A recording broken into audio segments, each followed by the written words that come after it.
Hello बच्चों, let's read this question. The average translational kinetic energy and RMS speed of gas molecules in a sample of oxygen gas at 300 Kelvin and 6.21 into 10 to the power minus 21 joule at 484 meter per second respectively.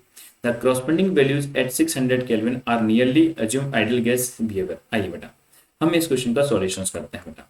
हमें यहाँ पे average translational kinetic energy जो है और RMS speed जो है oxygen gas molecules की वो हमें गिवन है। ऑक्सीजन गैस मॉलिक्यूल्स की 300 केल्विन टेम्परेचर पे, इस टेम्परेचर पे बेटा हमें इसकी जो एवरेज ट्रांसलेशनल काइनेटिक एनर्जी है, एवरेज ट्रांसलेशनल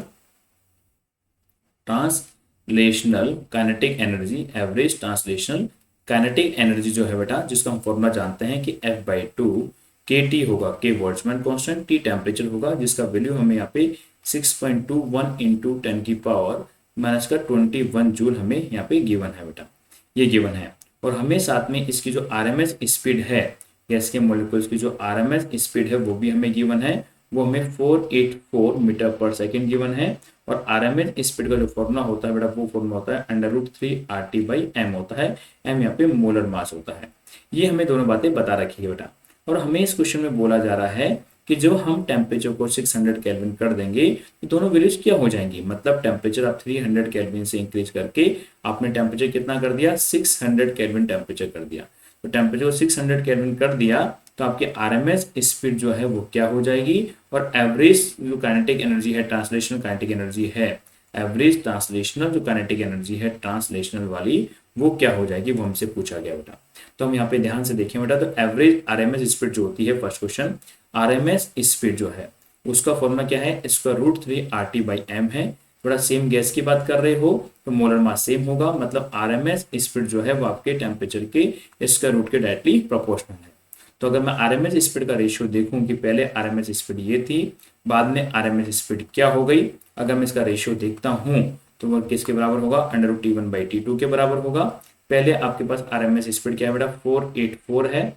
बाद में हमें सेकंड केस में टेम्परेचर को इंक्रीज करने पर आरएमएस स्पीड क्या होगी वो हमें कैलकुलेट करनी है। पहले टेम्परेचर आपके पास 300 केल्विन था और बाद में टेम्परेचर हमने इसको 600 इंक्रीज कर दिया है बेटा। तो डबल जीरो से डबल जीरो कैंसिल हो जाएगी, 3 से 6 को काटेंगे तो 1 यहाँ पे इसका √2 हो जाता है। तो बाद में टेम्परेचर इंक्रीज करने के बाद गैस के मॉलिक्यूल्स की जो आरएमएस स्पीड है बेटा, वो आपके पास 484 का √2 टाइम्स हो जाती है। और 484 का √2 टाइम्स बेटा आपके पास 684 मीटर पर सेकेंड हो जाती है बेटा। तो गैस के मॉलिक्यूल्स की रूट मीन स्क्वायर स्पीड जो होगी बेटा, वो कितनी हो जाएगी बेटा, 684 मीटर पर सेकेंड हो जाती है। तो हमने रूट मीन स्क्वायर स्पीड को तो कैलकुलेट कर लिया, कैसे, इस directly proportional to square root of temperature directly proportional होगा। पहले टेम्परेचर 484 था, स्पीड आपके पास थी, टेम्परेचर 300 था, बाद में टेम्परेचर आपने 600 कर दिया, तो 1/√2 टाइम्स हो गया। इसी प्रकार से हमें बेटा इसके बारे में एक और बात पूछी गई है कि वो एवरेज ट्रांसलेशनल काइनेटिक एनर्जी में बात की गई है। और average translation kinetic energy form में क्या होता है, F/2 KT होता है, कि यहाँ पे Boltzmann constant, F degree of freedom और T टेम्परेचर होता है। तो है तो ऑक्सीजन गैस ही, तो डिग्री ऑफ फ्रीडम तो दोनों के लिए सेम होगा, हमने टेम्परेचर तो चेंज किया है। तो एवरेज ट्रांसलेशनल काइनेटिक एनर्जी में क्या चेंज होगा, देखिए अगर हम फॉर्मूला जाने तो एवरेज ट्रांसलेशनल काइनेटिक एनर्जी, तो एवरेज ट्रांसलेशन काइनेटिक एनर्जी बेटा फॉर्मूला क्या होता है, F/2 Boltzmann constant into temperature, मतलब is directly proportional to temperature. ये बोल्ट्जमैन कांस्टेंट रहने वाला है, डिग्री ऑफ फ्रीडम भी कांस्टेंट रहेगा, क्योंकि आपके पास जो गैसेज हैं उसके आप ट्रांसलेशन की बात कर रहे हो, ट्रांसलेशन का जो डिग्री ऑफ फ्रीडम है ऑक्सीजन गैस के लिए वो 3 होता है। तो मतलब जो एवरेज ट्रांसलेशन काइनेटिक एनर्जी है इनिशियल वाली, वो भी पहले के डायरेक्टली प्रोपोर्शनल टू टेम्परेचर है, तो T1 हो जाएगा। तो बाद में जो एवरेज ट्रांसलेशन काइनेटिक एनर्जी है वो बाद वाला टेम्परेचर देखने को मिलेगा, T2 देखने को मिलेगा। तो पहले ट्रांसलेशन काइनेटिक एनर्जी हमारे पास कितनी है बेटा, 6.21 इंटू 10 की पावर माइनस का 21 है। देखिए 6.21 इंटू 10 की पावर माइनस का 21 हमें जूल यहाँ पे दे रखा है, ये रहा 6.21 10 की पावर माइनस का 21 जूल है।